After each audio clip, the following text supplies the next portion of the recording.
Emmanuel Lebeau, merci d'avoir accepté notre invitation. Nous sommes devant la caserne des Vallières, nous sommes à Devant-les-Ponts. C'est un quartier que vous connaissez bien? Oui, très très bien. J'y vais souvent et merci d'avoir choisi cet endroit pour démarrer cette visite à travers les rues. Alors on est à Devant-les-Ponts, on va se mettre en route tout doucement. Devant-les-Ponts, le quartier, un petit avis, est-ce qu'il y a des choses qui vont dans votre programme bouger ou devoir changer dans ce quartier-là? Quand je vois la caserne des Vallières et que ce projet n'a pas su décoller et avancer, j'ai un regret. Parce que quand je vois ce qui s'est fait dans d'autres quartiers, là ce que je souhaiterais c'est qu'on préserve l'existant et l'histoire du quartier. Le futur de ce quartier, pour vous, il y a des changements fondamentaux qui devraient apparaître?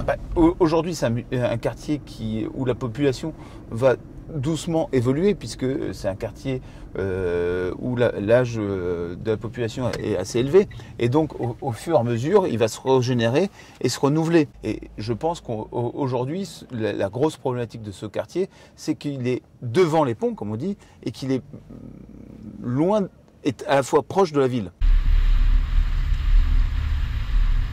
On est devant l'Agora en ce moment même. Vous pensez quoi de ce projet?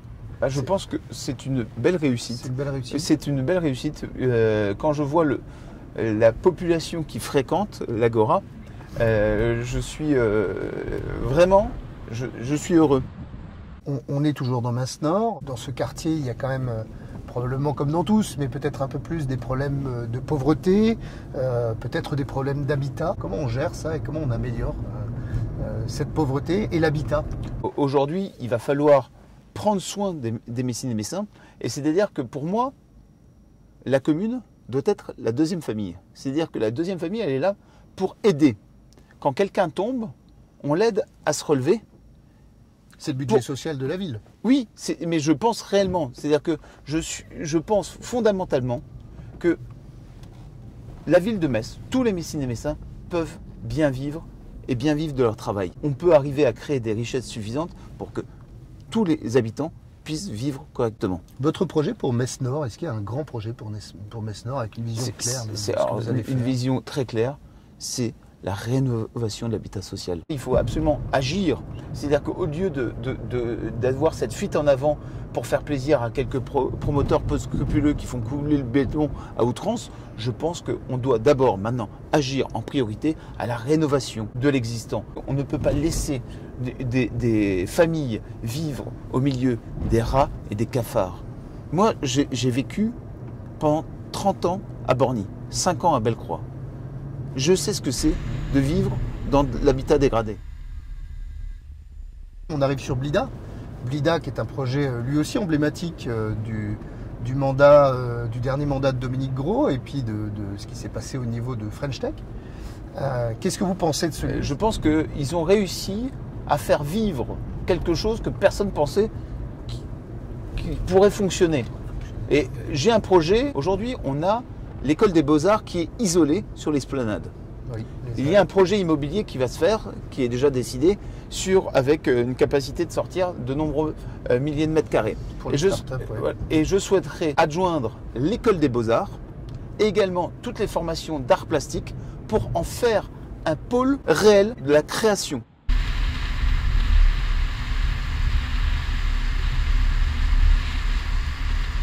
On est arrivé à Bellecroix. Quel est votre point de vue sur Bellecroix?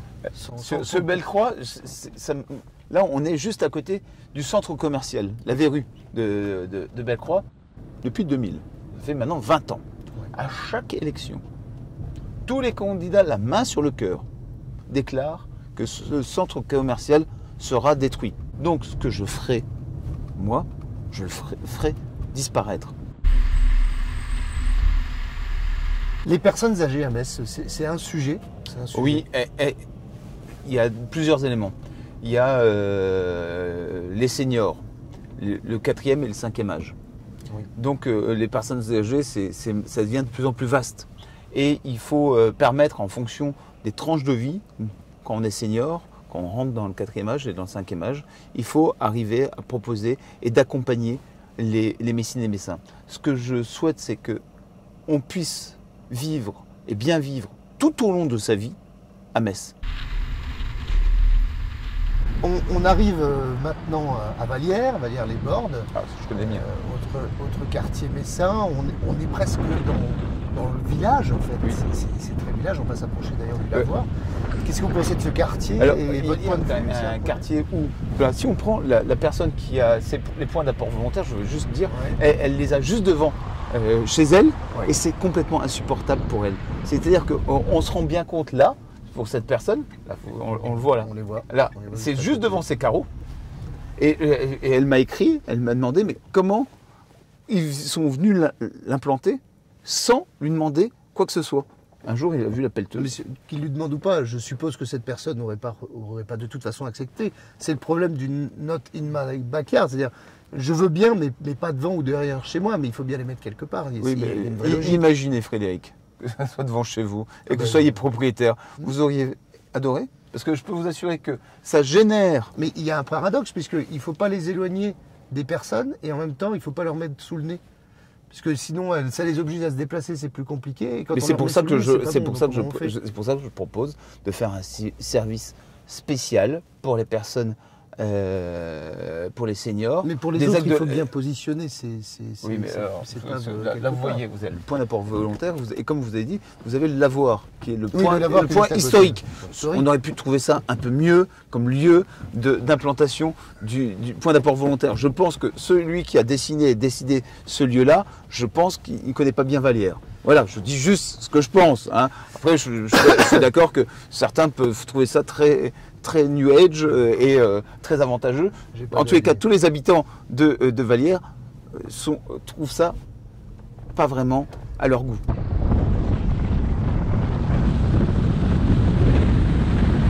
Vallières est un quartier aussi un peu excentré. Quand on part de Vallières pour prendre les transports en commun, la mobilité de quartier à quartier, c'est quelque chose de complexe à gérer. Tout à fait. Si je dois partir de Vallières et que je dois me rendre, je sais pas, Au Technopole. dans les ponts, au Technopole ou peu importe, je suis obligé de repasser par le centre-ville.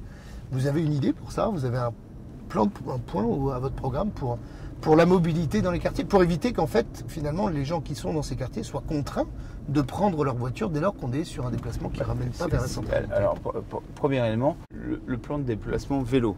Donc, 15 oui, euros bien par sûr, an par. ici aussi. Ouais, Ouais. bien évidemment. tous les quartiers. Et donc, dans tous les quartiers, et on va faire en sorte qu'on puisse avoir un vrai réflexe vélo. Je pense qu'il y a réellement quelque chose à faire. Ça, et pour les vélos, ce que je veux mettre en place, c'est qu'on voit bien ici la problématique de Vallières. C'est que ça monte et qu'on n'a pas tous un physique de sportif. Vous voyez ce que je veux dire? Pourquoi vous me dites ça? Et donc, Poursuivez, monsieur Lebeau. et donc, je veux mettre en place un service de Vélib électrique.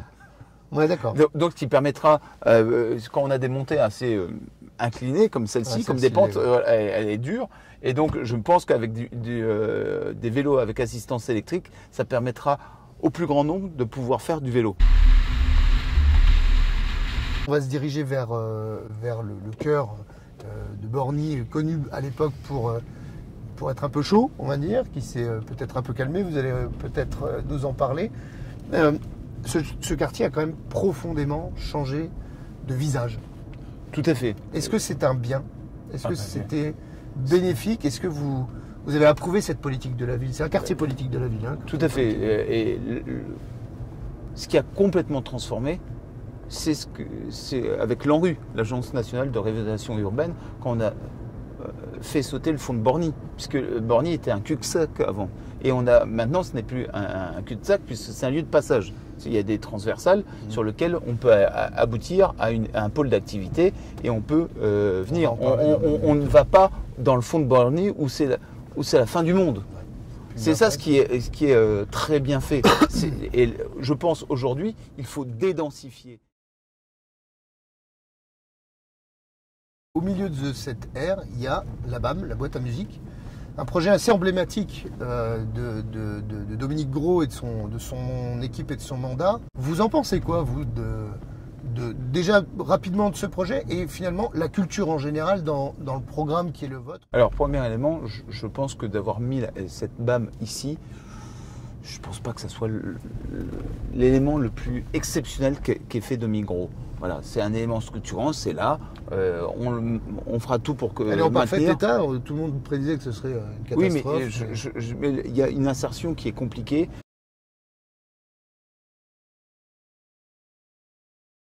Augmentation ou pas augmentation des impôts, baisse ou pas baisse des impôts à Metz sous l'ère Emmanuel Lebeau.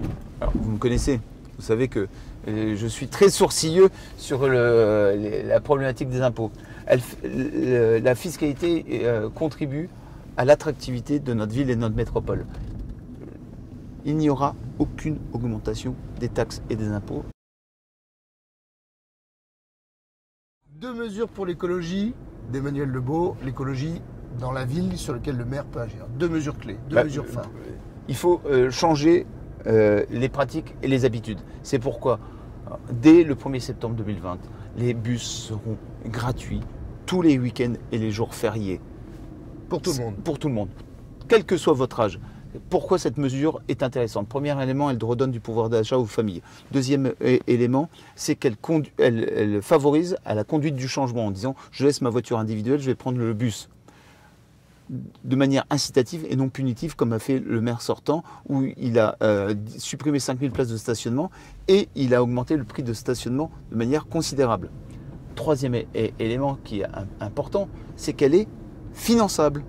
1,4 million d'euros, sachant que le budget annexe transport est excédentaire à 3,9 millions, c'est finançable, c'est réalisable. Deuxième mesure. Deuxième mesure, je l'ai évoqué, c'est le plan vélo.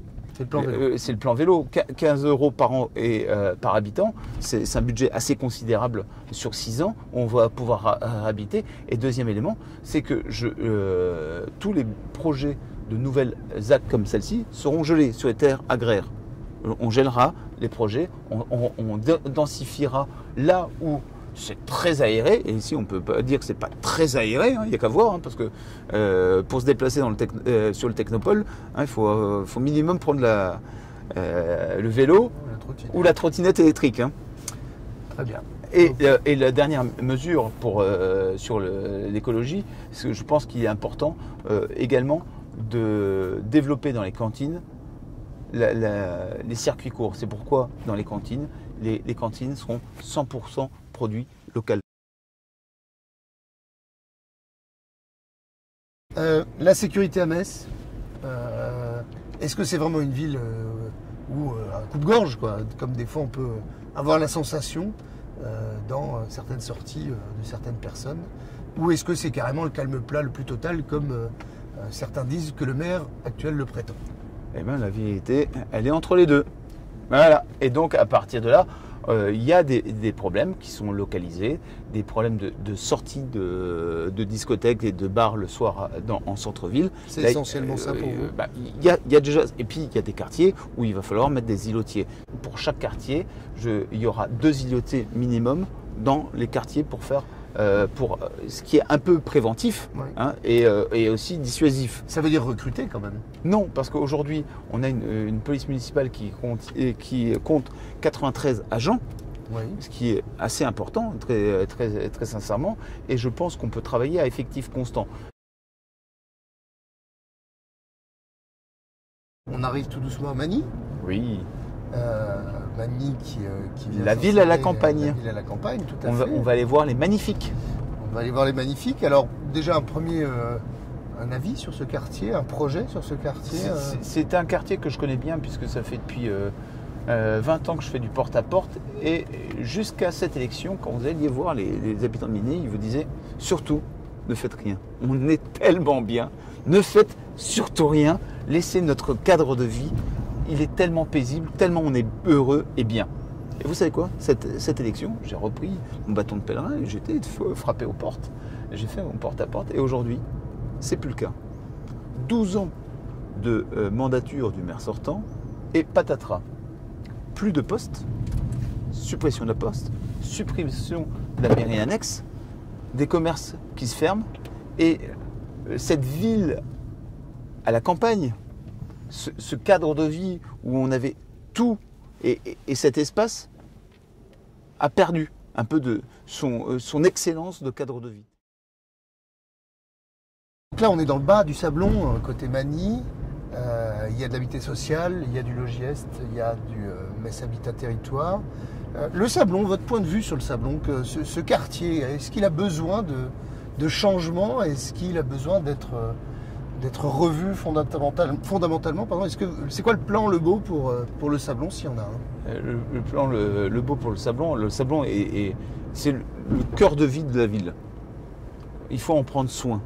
Mais le Sablon, il n'est pas unique, hein, puisque le Sablon s'étend jusqu'au quartier de l'amphithéâtre, puisqu'on appelait ça le Sablon Nord, avant que ça s'appelle le quartier de l'amphithéâtre. Donc, juste pour vous dire qu'il y a plusieurs formes de Sablon. L'élément, c'est que c'est un quartier qui a su préserver également un certain cadre de vie avec des commerces de proximité qui fonctionnent. C'est pourquoi sur la place Saint-Livier et les rues adjacentes, je veillerai à ce qu'il n'y ait pas de stationnement payant pour permettre à ce qu'il y ait une qualité de vie avec des commerces de proximité qui répondent à un besoin. Alors on rentre dans le quartier de l'amphithéâtre au cœur. En face de nous, un bâtiment qui sera probablement emblématique, qui est le futur hôtel Stark. Avec une vue imprenable sur la voie ferrée et à l'arrière, une vue imprenable sur le siège du Crédit Agricole, qui est un bâtiment exceptionnel, le siège du Crédit Agricole. Hein. Ça sent bon la fin des années 70. Hein. D'accord, donc en fait, en gros, le promoteur, vous lui dites qu'il s'est planté. Pour vous, cet hôtel, sa forme, son insertion dans ce quartier, c'est un naufrage? J'espère que ça sera une réussite parce que je crois en ma ville et je l'espère. Je dis simplement que aujourd'hui, quand on voit la vidéo qui a été donnée, je ne sais pas si vous avez regardé, oui. Le bâtiment devait être au milieu d'une forêt. Et aujourd'hui, c'est une forêt de béton. C'est pas une forêt d'arbres. Hein. Et vous voyez comme on est engoncé. Là, on se sent un peu étriqué. On se sent tout petit. Et on ne se sent pas bien dans ce quartier. Je veux dire, il y a 2 rangées d'immeubles très hauts. Je dis aujourd'hui, j'espère que l'hôtel Stark sera une réussite pour ma ville parce que on ne peut que souhaiter la réussite. Je dis que les fondamentaux sont difficiles aujourd'hui pour une réussite pleine et entière. C'est pourquoi je veux construire à la réussite, c'est pourquoi je veux adosser à un pôle thermal, puisqu'au départ le projet de l'hôtel Stark devait être avec des spas. Ils l'ont supprimé pour des raisons de coût. Hein, puisque la maison en haut devait être le spa, ça sera un restaurant. Et donc pour pouvoir travailler sur le tourisme d'affaires, j'adosserai à la piscine Lothaire des thermes. D'accord. Alors on est avec les mobilités, le pôle des mobilités sur lequel on va arriver. D'ailleurs ça va être vraiment un sujet sur lequel on va de nouveau revenir. On est ici dans un centre-ville numéro 2 pour certains, dans une hérésie pour d'autres. En fait, il y a la gare d'un côté, le centre historique de l'autre, et ce centre qui devient le centre d'affaires, etc. Avec aussi la culture, l'attractivité économique. Pour vous, c'est peut-être une aberration d'avoir fait ça, que vous auriez peut-être fait autrement. Toujours est-il que c'est là. Qu'est-ce que ça donne? Est-ce que finalement, vous arrivez à faire un centre-ville unique avec tout ça? Comment vous prenez le problème en charge? Alors, premier élément, si tant est que ce soit un problème. C'est un problème. 2, c'est une hérésie qui a été faite. De créer un nouveau centre commercial quand on avait déjà un urbanisme commercial très dense et très fort. Essayons de parler d'avenir. Voilà, mais ça c'est le constat. C'est pas une bonne idée. Deuxième élément, c'est qu'aujourd'hui, il faut faire en sorte que tout le monde puisse fonctionner et vivre. Et de ce fait, c'est pourquoi sur ce quartier-là, on développera le tourisme d'affaires. C'est pas une mince affaire que d'obtenir les autorisations pour faire un pôle thermal. Ça se fait pas en claquant des doigts. Ça, je peux vous assurer. Il va falloir y travailler et y consacrer énormément d'énergie. Parce que je crois à la destination de tourisme de Metz. Donc, on va faire en sorte qu'on puisse en sortir.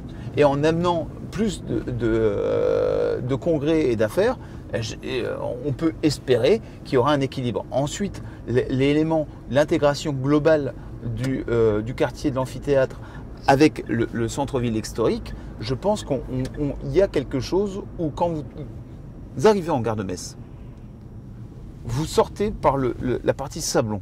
Vous êtes dans le 21e siècle avec Michelin, avec Portes en Parc, avec des architectes qui sont Grand Prix de Rome. Hein, donc chez Metov pour les arènes et Portes en Parc au bout de la rue de Lothaire.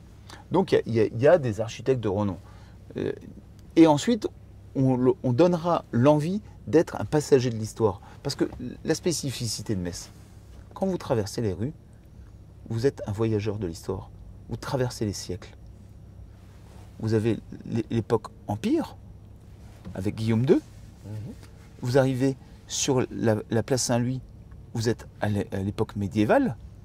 Vous remontez, vous arrivez à l'époque gallo-romaine. C'est une magie que peu de villes offrent. Et c'est ça ce qu'il faut vendre. C'est un concept de balade à travers le temps. C'est pourquoi je suis un peu déçu qu'on n'ait pas travaillé plus l'urbanisme du XXIe siècle, qu'on ne puisse pas avoir un effet wow effect. Un mot, un projet, une idée, un avis sur les problématiques des hôpitaux, là pour le coup, et des urgences peut-être sur le secteur de la ville de Metz. Je me battrai comme un fou, comme jamais, pour maintenir le service d'urgence de l'Ouest. J'en prends l'engagement. Malheureusement, je pense que la situation est très compliquée. Ce que je vais faire, c'est que dans chaque quartier, on travaillera à la création de maisons de santé.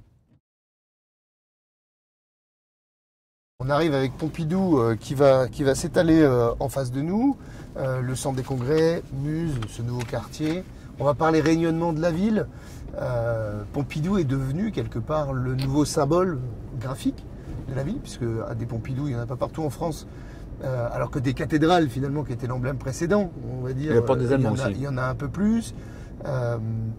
Ce rayonnement de la ville, est-ce que vous pensez qu'il s'est amélioré entre 2008 et 2020? Et qu'est-ce que vous allez faire pour amplifier? Alors, si le rayonnement s'est amplifié, comme vous l'avez suggéré, ça ne s'est pas traduit dans les faits.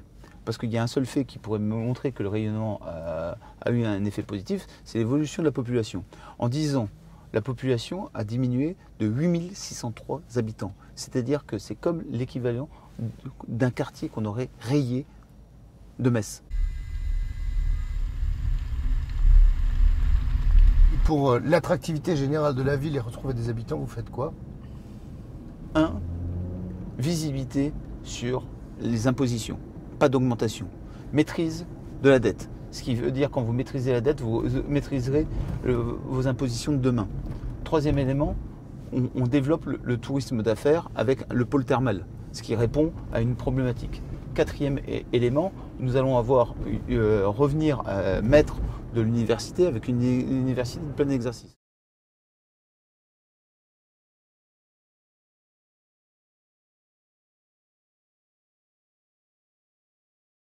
Le commerce au centre-ville, c'est un grand et vaste sujet. On entend tout et son contraire, y compris parmi les commerçants, entre ceux qui parlent du stationnement, ceux qui parlent de l'activité, ceux qui disent la nuit, ceux qui disent le jour. Quelque part, le commerce à Metz subit un problème que beaucoup ont subi, beaucoup d'autres villes ont subi, probablement pour les mêmes causes, c'est-à-dire avec des développements de centres commerciaux en périphérie. Aujourd'hui, c'est un état de fait.